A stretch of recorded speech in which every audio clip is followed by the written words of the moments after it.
Несвојствено за една политичка партија е да се занимава со прашања како лажни вести и борбата со нив. Ова е ставот на ЗНМ на прашање на Алфа. Откако на партиска пресконференција владеачката СРСМ зборуваше за план за справување со фейк њуз.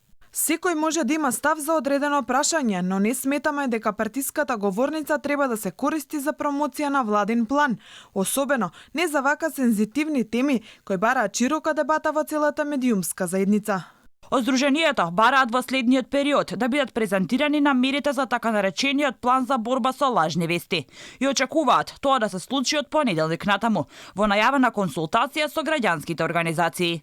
Владата и било која институција не може да ценат што се дезинформации, а што не се. Те имаат право на демант и исправка, а за да превенираат ширење дезинформација најдобар начин е да се покаже максималната транспарентност во работата на сите институции.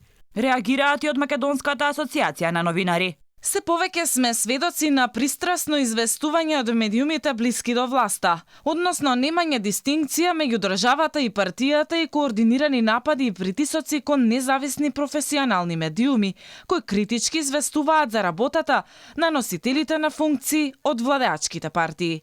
Последната координирана најава на владата и партијата СДСМ за борба против дезинформации е потврда на истото. Велат дека во ниту една демократска држава власта не определува која вест е лажна, бидејќи како власт е постојано извор и таргет на информации и сите вести кои на власта не ја одговараат, таа може да ги прогласи за лажни вести и во иднина да казнува.